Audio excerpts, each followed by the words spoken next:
what's up? Welcome back to my channel.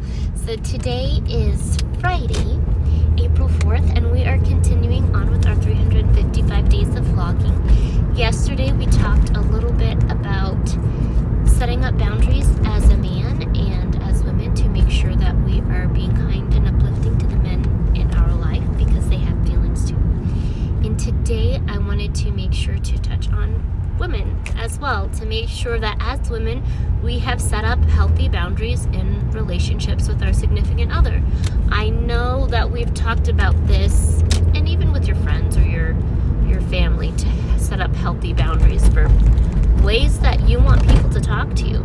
And you know, I know we've touched on this before too, but one of the signs that you might be in a toxic relationship with someone is when you express your boundaries to them and they are dismissed. Oh, you're so sensitive, or oh, you know, I was just joking, or like, can't you take a joke, or you take things too seriously, you need to lighten up. No, if something is important to you, it should be important to other people who care about you, even if it might seem small and trivial to them. The people in your life who care about you are going to want to respect your boundaries. They're going to want to make sure that they're not saying or doing things that would offend you or hurt your feelings.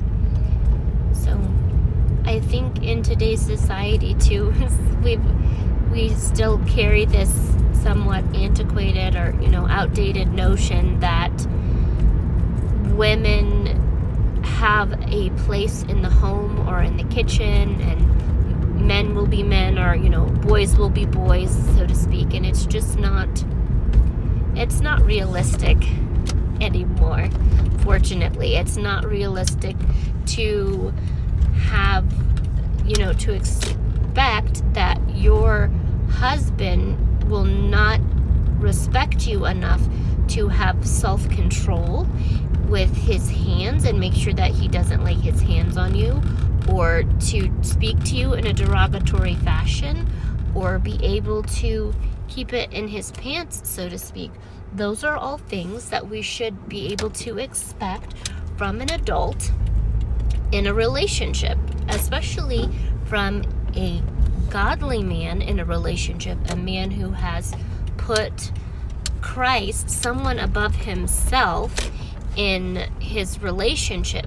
So when it comes to him honoring you and treating you well, there's a rubric for that, and he's honoring you the way that God has asked men to honor women, to love their wives as Christ has loved the church.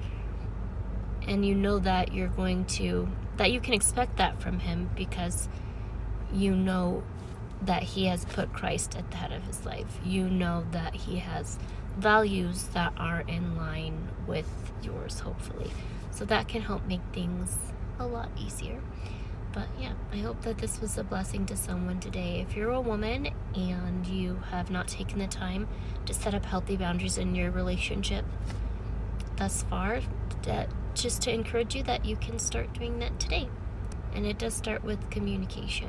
Sometimes we're not sure what to say or how to start. I would love to hop on a free call with you. We can go over some ways to do that, to set up healthy boundaries. Or depending on what's going on in your life, you can speak with a good counselor or a therapist, a mental health and wellness professional that can help you to set up healthy boundaries within the relationship that you have with your partner and with yourself. Because once you start treating yourself better, it's easier to demand that other people do the same thing as well. I love you guys. Thank you so much for watching today, and I hope to see you in the next episode. Oh, if you like this video and you'd like to see more content like this, please hit subscribe, and I hope to see you in the next video. Bye, guys.